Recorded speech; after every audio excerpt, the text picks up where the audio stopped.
Bienvenue sur cette vidéo, ici Spartan et Leonardus pour digitalpainting.school. Je te révèle enfin les grands vainqueurs et les mentions spéciales de ce challenge numéro 14, post-apo.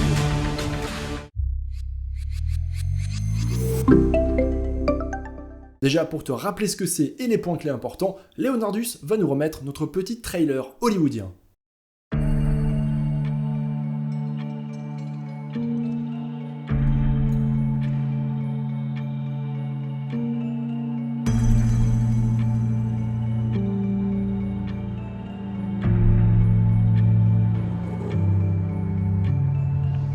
Cinq siècles ont passé depuis l'effondrement.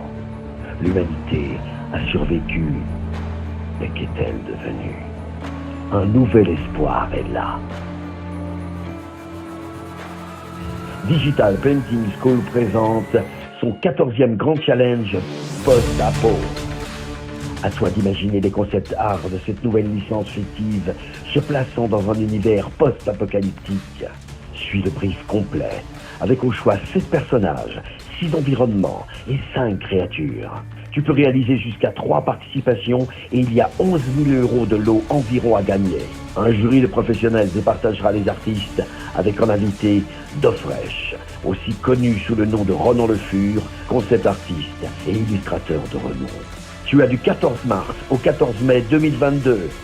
Alors, à ton stylet, l'artiste.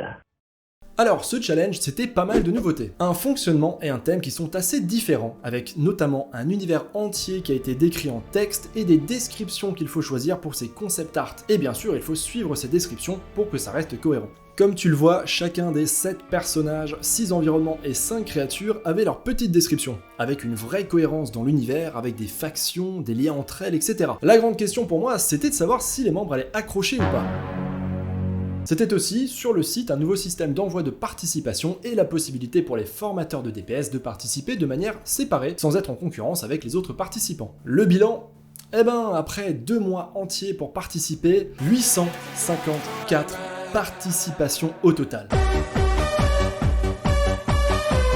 Je crois que c'est un nouveau record pour les challenges de DPS. Le nouveau système d'envoi de participation sur le site a aussi eu un franc succès et vos retours ont été super positifs. D'ailleurs, avant même de te révéler les vainqueurs, je t'invite à parcourir toutes les créations. Tu verras qu'il y a vraiment une harmonie et une esthétique post-apocalyptique qui a été très bien respectée par les participants et on a de super concepts pour chaque élément du brief. Avec le nouveau système, c'est justement un plaisir de parcourir rapidement les participations, mais aussi de voir les images supplémentaires envoyées par les participants, comme des planches de concept, les recherches, les croquis, etc. C'était vraiment un plus et ça a d'ailleurs beaucoup joué dans la balance dans les choix du jury. J'en reparlerai après. Donc pour les prochains challenges, notez bien que c'est un vrai avantage de poster vos images secondaires, vos recherches, vos work in progress, vos planches en dessous de votre participation. Dans ce choix entre les 18 concepts à réaliser, globalement, on a vraiment eu de tout. Côté personnage, peut-être un peu plus de visée, Dofia ou Glouton, et côté environnement, un penchant assez clair pour la grande roue. Mais sinon, c'était globalement drôlement équilibré. D'ailleurs, pour ma part, c'était un vrai plus de découvrir vos participations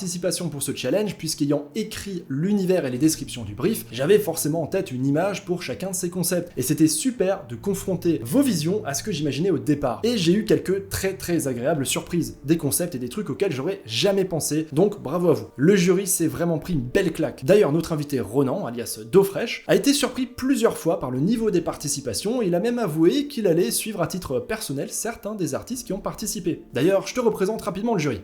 Le jury était composé de Johan et moi-même de l'équipe DPS et d'un invité d'honneur prestigieux dont je t'ai parlé à l'instant. Son talent et sa renommée sont incroyables, et si on regarde son portfolio, on peut admirer des dizaines de créations dans des univers imaginaires et souvent post-apocalyptiques. J'ai donc pensé qu'il serait parfait pour vous départager durant ce challenge. Il s'agit de Ronan Le Fur, aussi connu sous le pseudo de Dofresh. Donc un grand merci à lui d'avoir accepté cette invitation dans le jury. Bon, je sais ce que t'attends, tu veux connaître les vainqueurs, les mentions spéciales. Alors pour faire monter une dernière fois le suspense, je te rappelle les lots qu'il y avait à gagner puisque les vainqueurs vont se partager environ 11 000 € de lots grâce à nos généreux sponsors. Pour les 3 grands vainqueurs, il y a non pas une, mais 3 licences Adobe Creative Cloud complètes à gagner. Et pour les 3 prix de la créativité, ce seront 3 licences complètes d'une durée de 6 mois. Ensuite, XP Pen nous offre non pas une ni deux, mais 6 tablettes graphiques, dont 3 tablettes graphiques à écran, une XP Pen Artist 24 Pro d'une valeur à elle seule de 1000 €, une Artist Pro 16, une Artist 12 de deuxième génération et 3 tablettes graphiques sans écran, Deco Pro MW et Deco LW. Ensuite, notre excellent partenaire de matériel informatique LDLC va offrir 1150 € de bons d'achat aux vainqueurs. D'ailleurs, au-delà du sponsoring de ce challenge, LDLC est vraiment le site que je conseille depuis déjà des années et des années. C'est une valeur sûre.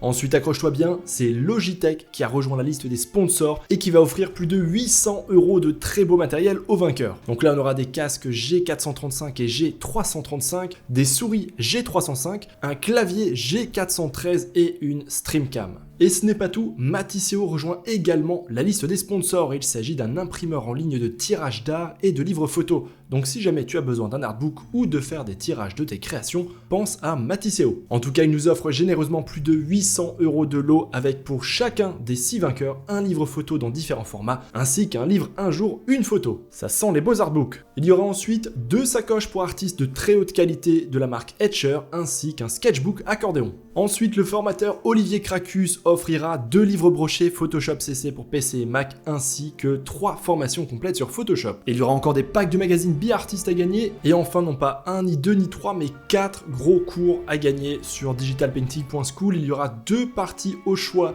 du programme indispensable pour les prix de la créativité, et pour les 2 grands gagnants, il y aura au choix des cours très avancés, ceux sur Blender pour le concept art et l'illustration, ou alors les cours de dessin et sculpting 3D d'anatomie d'experts pour artistes réalisés par Amélie Hutt. Et encore des centaines d'euros de bons d'achat sur DPS.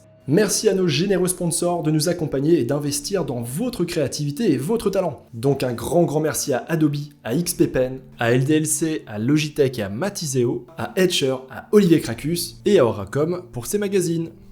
Bon Leonardus, je crois qu'on a assez fait monter la sauce, il est grand temps de leur révéler les vainqueurs. On peut dire qu'encore une fois la communauté francophone recèle de talent et on a eu de tout. Des chara-design qui claquaient sa maman, des environs à couper le souffle, des créatures à faire des cauchemars la nuit, et même du côté des débutants, il y avait vraiment une fraîcheur, des concepts de dingue, des idées qu'on aurait adoré voir dans un film ou un jeu vidéo. Donc déjà, un grand bravo à tous les participants. Ensuite, les retours que j'ai eu sur ce challenge étaient tous globalement super positifs, et je vais te partager un petit secret. Comme certains formateurs qui ont eu le temps, j'ai réalisé 2 concept art pour ce challenge. Bien sûr, hors compétition. Et je me suis interdit de regarder les créations des participants sur les mêmes concepts que j'avais choisis, histoire de ne pas être influencé, d'être sûr que les idées venaient bien de moi. Puis quand j'avais suffisamment avancé, j'ai regardé ce qui a été envoyé. Et là, mon Dieu, j'ai vu vos concepts, et ça m'a carrément reboosté, ça m'a motivé pour faire encore mieux quand j'ai vu le niveau de vos créations. Donc clairement, ça m'a poussé à me surpasser. Et j'espère vraiment que c'est un sentiment que tous les participants ont ressenti. Ok, on y va. On commence tout de suite par les 3 prix de la créativité.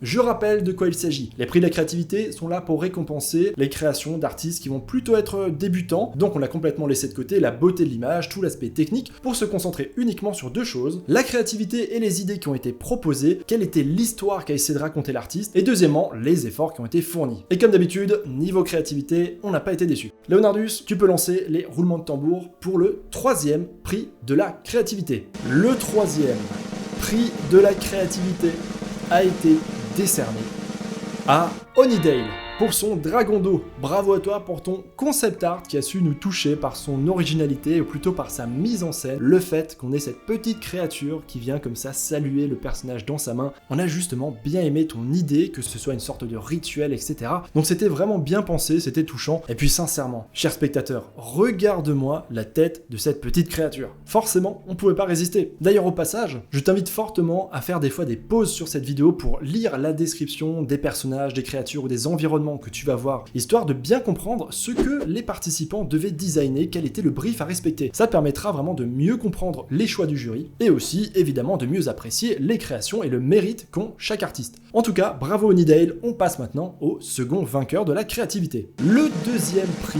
de la créativité est décerné à un concept art qui a été réalisé sur le personnage le plus tordu qui n'ait jamais été imaginé.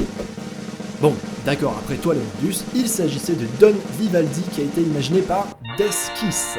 Ouais, Ouais, je sais, c'est vraiment malsain, cette image est dérangeante, et je pense que c'est justement ça qui a plu au jury, c'est que ça caractérise parfaitement Don Vivaldi, l'esprit du personnage a été parfaitement capturé. Encore une fois, je t'invite vraiment à lire la description de Don Vivaldi, c'est un personnage qui repousse les limites du corps humain, et dont le but dans la vie semble être de choquer les personnes autour de lui. Pervers, vicieux, manipulateur, je trouve qu'on le ressent vachement bien dans ce concept art, où l'idée est qu'il a poussé la métaphore de donner son cœur à quelqu'un jusqu'au bout. C'est pour ça qu'on le voit ici ouvrir son manteau de pervers pour tendre son cœur littéralement hors de sa poitrine à la personne qui est en face de lui. Bref, le concept était vraiment amusant, la réalisation est bien, et même s'il y a évidemment des faiblesses techniques, ça nous a vraiment parlé. Donc bravo à toi. Allez, maintenant, le grand prix de la créativité. Le premier prix de la créativité a été décerné à un artiste qui a beaucoup travaillé pour ce challenge avec sa participation.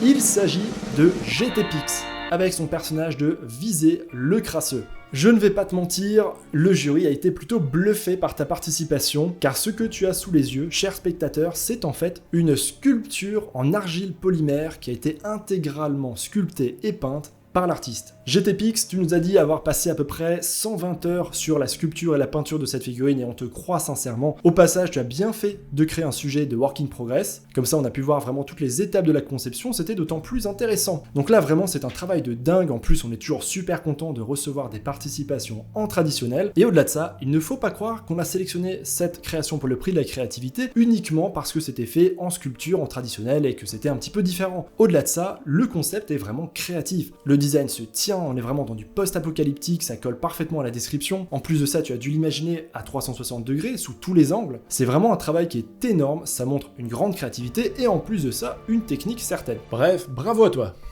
Et maintenant, le moment que tout le monde attend, les 3 grands vainqueurs de ce challenge. Ceux qui ont réussi à apparaître sur le podium et qui ont scotché le jury par la qualité de leur concept. Et on commence tout de suite par le 3e. Leonardus, roulement de tambour. Notre 3e vainqueur du challenge numéro 14, post-apo, se nomme Grosly Antoine. Voici le concept art qui t'a valu une place sur le podium. Bravo à toi pour ta participation, ton style a clairement fait toute la différence. Tu as été le gros coup de cœur de DoFresh dans ce challenge. On a vraiment beaucoup aimé l'esthétique globale qui ressort de ton concept art. Le style, les designs, la composition, il y a vraiment tout qui fonctionne, ça commence déjà à raconter une histoire. Et comme l'a si bien dit DoFresh, s'il y avait une série d'animations qui sortait avec cette esthétique, on irait se jeter dessus. Maintenant, il est temps de révéler le 2e grand vainqueur de ce challenge post-apo. La 2e place a été décernée à ce concept art de Wakakita, le jardinier, qui a été fait par BNJ. Voici un concept art qui en jette. Bravo BNJ pour cette participation, et d'ailleurs au passage, ce qui a aussi beaucoup penché dans la balance, c'est la 2e participation que tu as faite et envoyée pour ce challenge. Elle était elle aussi dans notre présélection, et elle aurait aussi mérité sa place sur le podium. Je crois qu'il n'y a pas grand chose à dire sur ta participation, elle est d'une étonnante justesse, le concept, le design du personnage est vraiment très bien, il respecte parfaitement le brief, et en plus de ça, le fait que tu l'aies mise en scène dans un décor avec une certaine posture, une certaine action, on comprend mieux comment est-ce qu'il fonctionne, comment est-ce qu'il se défend. On voit notamment ici qu'il vient de jeter une fiole au sol. En même temps, il l'arrose avec sa main gauche d'une espèce de gaz mystérieux qui lui permet apparemment de contrôler les lianes et les plantes. Bref, c'est super bien fait. La lumière, la compo, ça fonctionne. On a les petits lémux derrière qui sont en train de sauter sur les tuyaux, donc on a bien remarqué ces petits détails et ça a donc su nous toucher. Et un petit mot aussi sur ton autre participation, parce que c'était notamment un de mes gros coups de cœur, même si elle n'était pas parfaite, notamment par un petit problème de lisibilité lorsqu'on la regarde en petit. Une fois qu'on la met en grand et qu'on prend le temps de se plonger dedans, on se prend une véritable claque. J'avais l'impression d'être au début d'un jeu vidéo, d'un RPG post-apocalyptique lorsqu'on arrive dans le premier village et qu'on découvre un petit peu cette ville qui fourmille, et c'est sincèrement super bien fait. Il y a plein de détails partout, comme le vendeur à gauche qui vend de l'anti-scaphards, qui sont des créatures du désert. On a le petit chien au milieu de l'image en bas qui est en train de pisser avec son petit liquide radioactif brillant. On a le mutant à droite qui sort ses poubelles. Bref, ça grouille de détails, ça grouille de vie, et au-delà de ça, l'architecture et le design sont très bien faits, c'est très bien pensé. D'ailleurs, tu nous as montré via le post de forum toutes les étapes de création. Tu nous as montré qu'il y avait vraiment beaucoup de travail derrière, tu as passé du temps dessus, tu as fait plein de recherches. Bref, bravo à toi, c'est une 2e place qui est amplement méritée. Et pour terminer, celui que tout le monde attend, le grand vainqueur de ce challenge, le numéro 1, celui qui a réussi à sortir du lot, et d'ailleurs qu'on a choisi assez rapidement avec le jury, de manière assez unanime, Leonardus, roulement de tambour, le grand vainqueur de ce 14e challenge, et l'artiste Quentin, qui a réalisé entre autres ce concept art de Chamol. Alors là, je vais devoir passer un peu de temps pour te montrer les différentes créations de Quentin et t'expliquer pourquoi le jury l'a choisi. Le travail qu'il a réalisé est tout simplement dingue. C'est un travail de titan et au-delà de ça, chacun des concepts qu'il a envoyés était vraiment de super qualité. On les a tous retrouvés dans les présélections de chacun des 3 membres du jury. Et on a vraiment voulu choisir celui-ci, ce design du Chamol, pour te faire gagner la première place. Déjà, de manière générale, je trouve que c'est plus facile d'essayer de remporter un concours ou un challenge avec un design de personnage. Mais si on m'avait dit qu'on décernerait le premier grand prix à un concept art de Chamol, cette espèce de monture dérivée du dromadaire, jamais je ne l'aurais cru. Et pourtant, t'as réussi cette prouesse. Comme l'a si bien dit DoFresh, c'est un travail absolument sans faute. La prise de risque est là, la composition fonctionne parfaitement bien, le design est chouette, on comprend tout de suite, et comme il l'a dit, c'est un concept univers à lui seul. Donc félicitations à toi pour ce concept art, et j'en profite justement pour montrer tes autres participations, et notamment celle-ci, qui était le concept pour la ville de Masters, où tu as fait un choix qui était assez couillu. Tu n'as pas montré la ville de Masters dans son ensemble, mais tu as montré juste l'approvisionnement d'une porte de la ville par les nomades. Et là encore, ça fourmille de détails. J'arrive tout de suite à me projeter dans ce qu'on pourrait montrer à l'écran. J'en dis pas plus, je trouve ça super immersif et super beau. Et au-delà de ça, ce qui a aussi pesé dans la balance, c'est qu'on est allé voir le post de forum de Work in Progress que tu as fait. Autrement dit, toutes les étapes, les recherches et toutes les images que tu as conçues. Et là, on s'est rendu compte non seulement que c'est un travail mais titanesque que tu as fourni pour ces 3 images, mais qu'en plus, tu avais créé encore plus d'images que ces 3-là. Donc il y a non seulement des planches de recherche, mais il y a même des concept art et des keyframes additionnels que tu n'as pas mis dans les soumissions du challenge, mais que du coup, on a pu découvrir sur le forum. Donc même si tu as été choisi pour ton concept art du Chamol, le fait de découvrir tout ça, tout cet univers que tu as creusé durant des jours de travail, forcément ça a pesé dans la balance. Donc pour nous, il n'y avait aucun doute, c'est toi qui devais être le vainqueur de ce challenge par la qualité de tes concept art, leur réalisation technique, l'originalité et aussi, et bien sûr, par la quantité de travail que tu as fourni. Bravo à toi, profite bien de tes lots.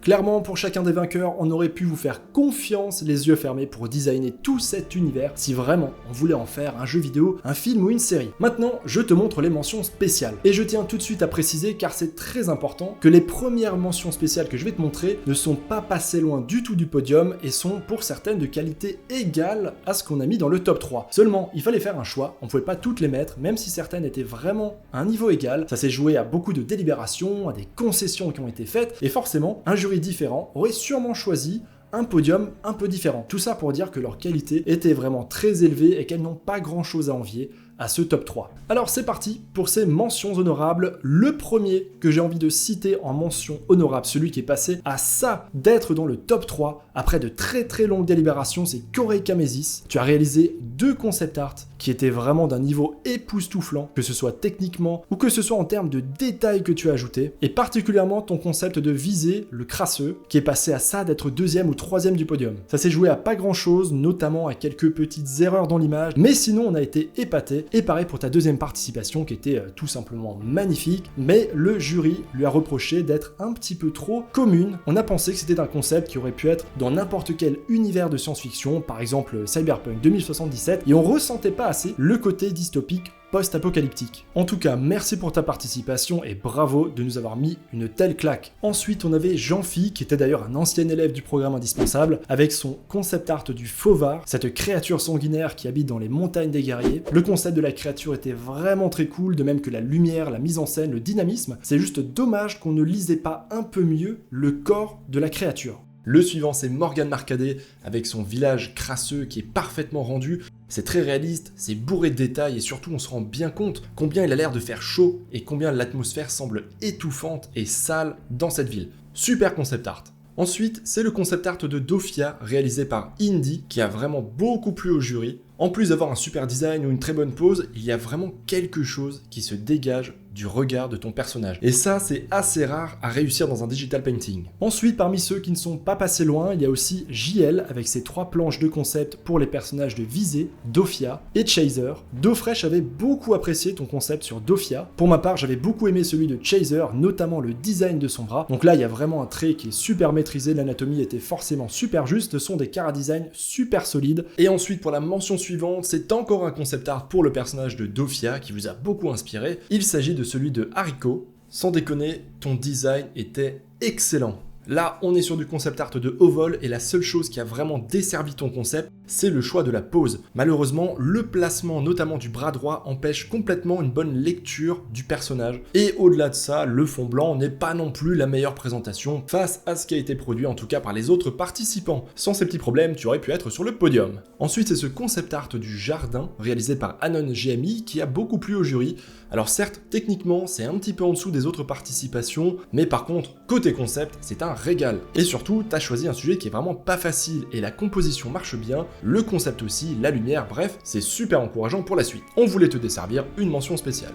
Ensuite, c'est William Aubert qui reçoit une mention spéciale pour ses 2 participations, les personnages Chaser et Dofia. Ensuite, on a ce concept art du village crasseux réalisé par Toto, qui est là aussi d'une grande justesse, très immersif, et où l'atmosphère sale et pourrie de la ville se ressent très bien. D'ailleurs, Toto est un élève du programme indispensable sur DP School, de même que Kabuto, qui est un ancien élève. Bravo à toi aussi pour ton concept art. Techniquement, il n'était pas irréprochable, mais par contre, il nous a beaucoup plu pour sa composition, la prise de risque, et puis tout le storytelling que tu as réussi à ajouter. Puisqu'on a non seulement le design du personnage qui est bien visible, mais en plus, on voit qu'il est en train de fuir le nid de scafards qui sont à sa poursuite. Bref, il y a beaucoup de travail derrière, bravo à toi. Voilà pour les mentions spéciales, ça fait quand même pas mal d'artistes et il y en aurait beaucoup plus qui auraient mérité une place ici parce que vraiment, des concept art qui étaient dans nos présélections et sur lesquels on a discuté et argumenté, il y en avait beaucoup plus que ça. Donc si vraiment j'avais un temps infini et qu'il n'y avait aucun choix à faire, il y en aurait bien plus ici. Bravo à vous, merci d'avoir participé. Allez, pour terminer, je te montre maintenant le vote de la communauté. C'est donc le concept art qui a reçu le plus de likes de la part de tous les membres de DPS. D'ailleurs, le vote de la communauté a lui aussi été fortement simplifié par le nouveau système qu'on a mis en place sur le site. Et donc, avec plus de 180 likes, il s'agissait du concept de LPSDC, de la Grande Roue. Là, on est dans du beau paysage post-apocalyptique. Bravo pour ta participation qui a apparemment complètement conquis le reste de la communauté. Pour finir, pour la première fois dans ce challenge, les formateurs de digitalpainting.school pouvaient participer dans une catégorie à part, hors compétition. Et donc, ceux qui ont eu le temps ont réalisé quelques concepts. Je te montre ici le concept art réalisé par Chose, une scène plutôt athlétique.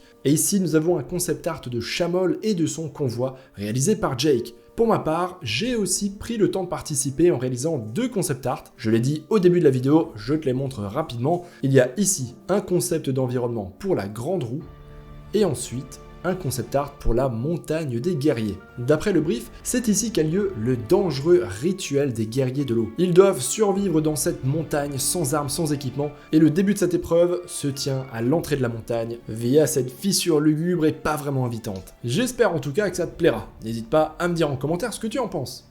On en a déjà discuté, Leonardus, c'est pas la première fois que tu demandes. Et avant que tu reposes la question, non, tu ne seras pas le sujet du prochain challenge. Voilà, en tout cas, comme tu l'as vu, si vraiment on devait donner vie à cette licence fictive post-apocalyptique, on aurait vraiment du super matériel pour chaque personnage, chaque environnement, chaque créature. Certains ont même fait des keyframes pour mettre en scène leur concept, c'est un travail de dingue. Comme toujours, je suis très touché de recevoir des centaines de participations à un challenge, de voir tous les efforts fournis par les membres, et cette fois encore un peu plus que les autres, étant donné que j'ai passé du temps à imaginer l'univers et à décrire les briefs, et j'ai pas été déçu.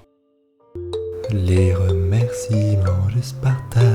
C'est la tradition, et toujours avec autant de sincérité, j'ai beaucoup de monde à remercier pour chaque challenge. Déjà, les nombreux participants, débutants, intermédiaires, professionnels, les nouveaux arrivants ou ceux qui participent depuis des années, merci à vous. J'espère que vous vous êtes éclatés et que vous avez progressé en même temps que vous avez rempli vos portfolios avec de super créations. Ensuite, comme toujours, un grand merci au jury, donc merci à Johan qui m'a aidé dans cette tâche, et à notre invité spécial Ronan Le Fur, aka d'eau fraîche. Ensuite, merci à toute l'équipe bénévole, animateurs Discord, modérateurs, etc. Merci pour votre aide sur ce challenge, ainsi que les ateliers Discord sur le même thème. Ensuite, encore une fois, un petit remerciement à Page, Pierre-Alain de Garrigue, qui était la voix off qu'on a eu dans le trailer de ce challenge post-apo. Et au passage, merci aussi à Victor Volz, qui a réalisé le motion design de notre trailer. Tu as tous les liens de toutes les personnes que j'ai citées dans la description en dessous de la vidéo. Et évidemment, je suis obligé de remercier encore une fois les généreux sponsors, toutes ces marques qui font confiance à digitalpainting.school, qui reconnaissent le talent de toute la communauté francophone. Merci à toutes ces marques. Donc un grand merci à Adobe,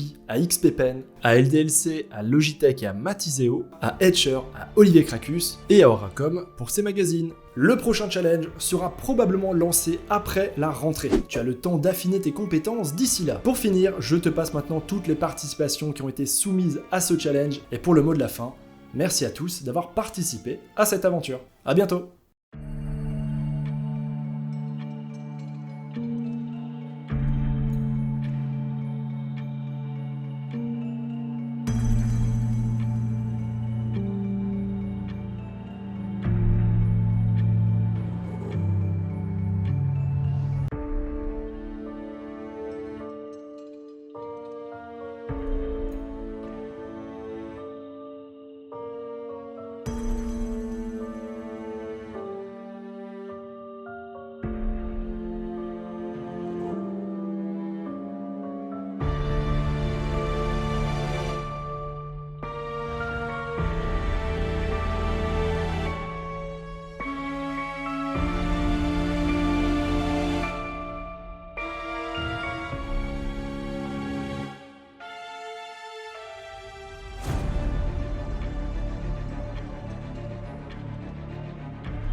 L'art digital t'intéresse? Tu as envie d'apprendre ou de progresser en digital painting, ou peinture numérique en français? Je t'invite à aller sur digitalpainting.school. Tu retrouveras une communauté super sympa, des cours de qualité et un paquet de ressources gratuites. Allez, on se retrouve là-bas l'artiste.